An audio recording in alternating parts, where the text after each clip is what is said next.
And just rock and sway a little right to left. Maybe close your eyes, take a few inhales through your nose, exhales through your mouth. Take those sways into some circles, inhaling forward, exhaling back. Arching and rounding.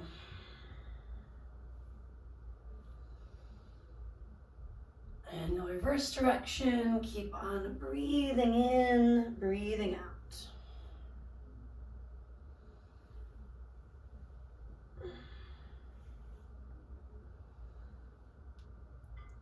And then as mentioned, just recrossing, maybe for the first or second time. Rock, sway, right, left. Let that evolve into the Sufi grinds, maybe taking it the way you normally don't first.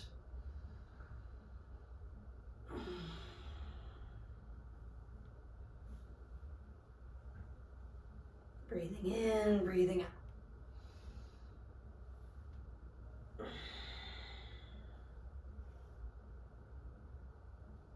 And taking it both directions.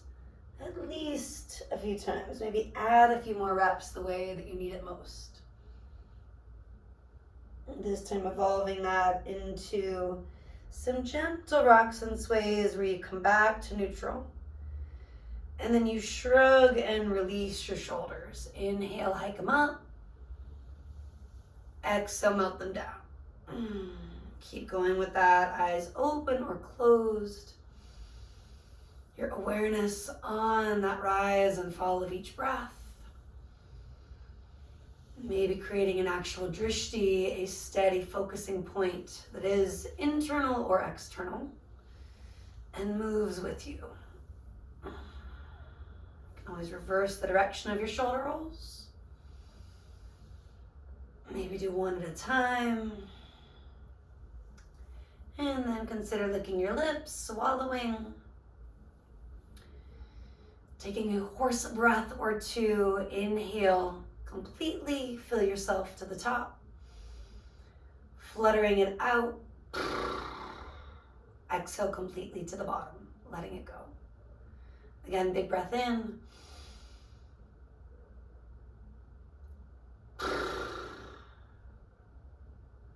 From there, do you start to push forward to all fours?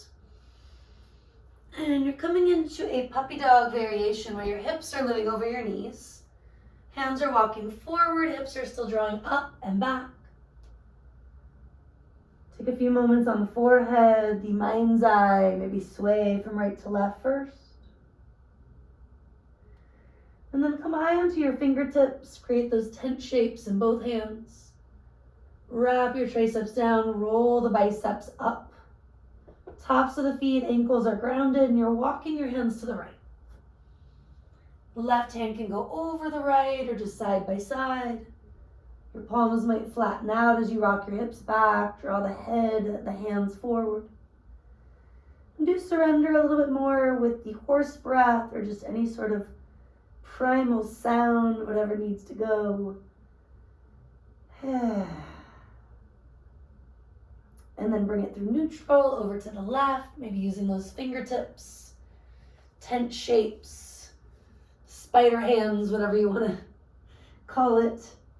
Right hand could go over left or just side by side. Explore both if you're not sure. Your hips are reaching up and back. The head, the hands, are grounded and also moving forward over time. Try not to shrug or tense. Take another breath. Maybe let that out through your mouth. Ease on back to center. You can stay here, Anahata Asana, the full heart chakra opening stretch. And also take your knees as wide as feels right, big toes together, child's pose, arms forward or back. Next few inhales and exhales, focusing on cultivating that ocean sound. If it's available, breathing in through your nose And breathing out through your nose. Now that does not start in the nose, but the diaphragm. You feel it rushing along the base of the throat, expanding all four sides of the torso. And then with that lift of the chest, that space in the heart, we empty completely, belly drawing in and up. Now take that full ocean sounding breath with you, or whatever breath you need right now to feel grounded, to feel supported. Sometimes we are a little congested and we're just working with what we've got. Eventually moving to a down dog. Curl the toes, lift your hips, take it all back. Stretching, yawning, any pedaling of the heels, swaying of your ankles, your hips. Maybe shaking your head like you're saying yes and or no.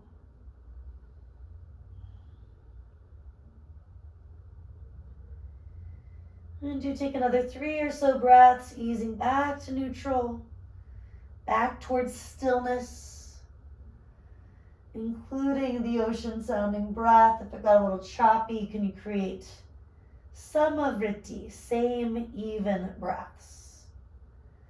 Calming to our nervous system. You'll walk your hands to your feet when you're ready for it. Take your hands behind your head and neck today, pressing gently.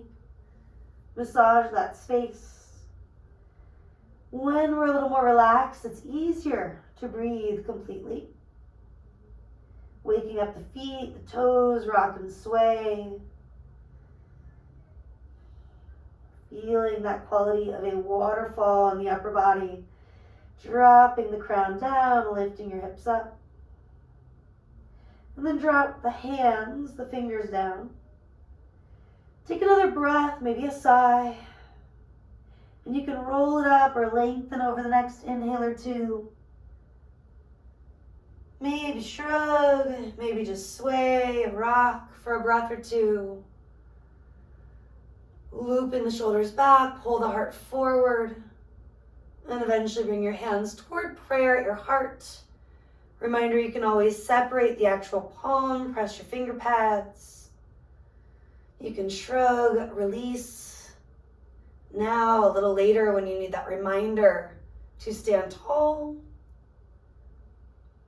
Referencing prana in Sanskrit, life force flowing through you.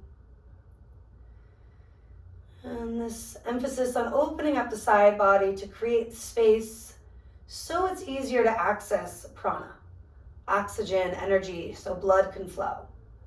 If the body's stiff and sore, it's much more challenging.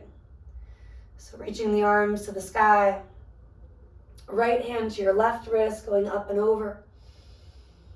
Noting it is about getting into those intercostal muscles that line your rib cage. Stamping the feet down, roll the bottom waist up, trying not to squish it. And if looking up feels good, great, don't overthink it. Otherwise, look forward or down for these last exhales. Maybe release the right hand down if you're feeling like that shoulder, that trap is overworking. And then easing up out of it, use the feet, the legs, to allow both arms to relax. You can shimmy, you can shrug and release. Do what makes sense for that breath or two before moving to the second side, reaching it up. Breathing in, breathing out, left hand to right wrist, stamping the feet down, especially the right one, taking it over to the left. Feeling that this left waist is not being shortchanged. You might not go as far as fast. If it's about that left trap, maybe dropping the arms sooner than later. And I'm already looking down, noticing what works for you. You can always back off and then challenge yourself to go further. Rooting and rebounding, take it up.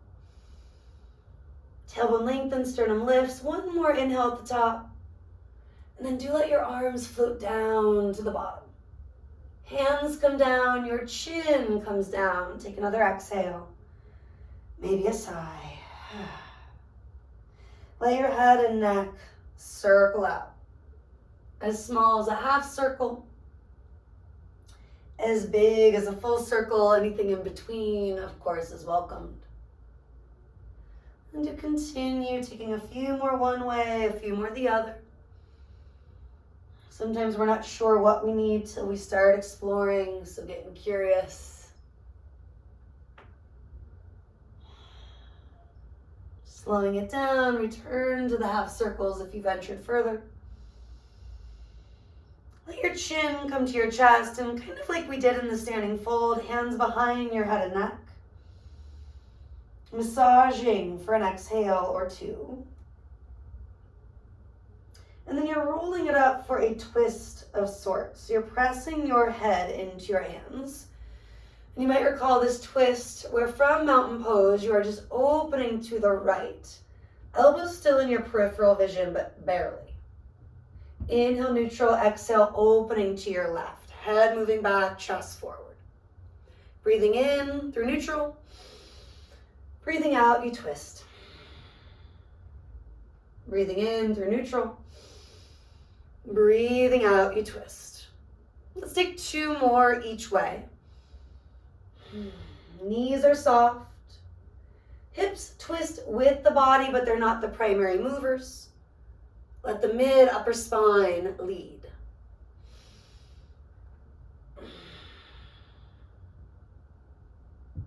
One, maybe 2 more if you're still moving. Slower might be better, no rush to come back to mountain.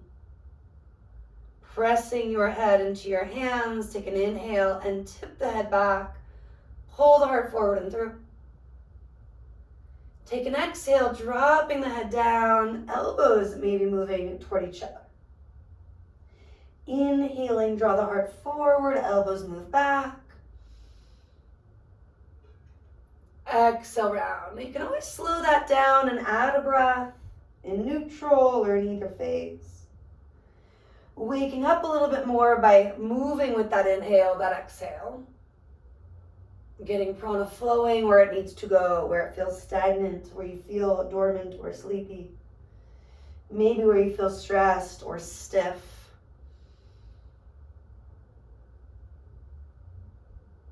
And then easing to neutral, do press your head into your hands. Again, your elbows move wide, but not so wide you can't see them. Take the inhale first.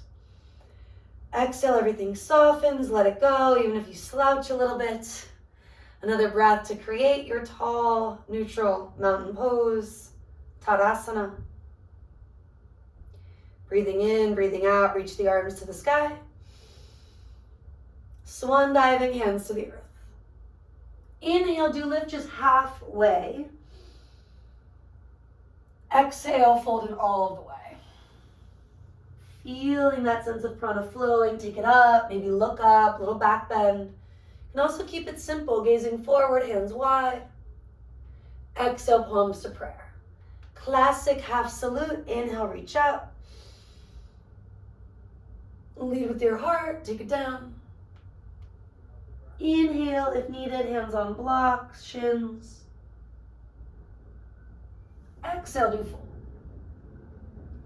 Inhale, rooting and rebounding, take it out. Exhale, hands come down. One more time, just like that. Deep breath in, reach it up. Take up space, fold down. When the heart moves forward, traps are melting back. Exhale, release. Root and rise, return to mountain. Hands to prayer for just a moment. Breathing in, breathing out, consider one at your belly, one at your heart. Or just staying with that prayer shape if it's better for you. And let yourself rock and sway in a way that is both grounding as well as soothing. If you feel imbalanced, you can always peek down, recreate that shape using that awareness, and then return to stillness, observing. Maybe switch which hands where, take a few more breaths. Staying with that rise and fall of prana. Maybe reconnecting to a very specific intention. Simplifying or specifying when that makes sense for you. Being inspired by the breath.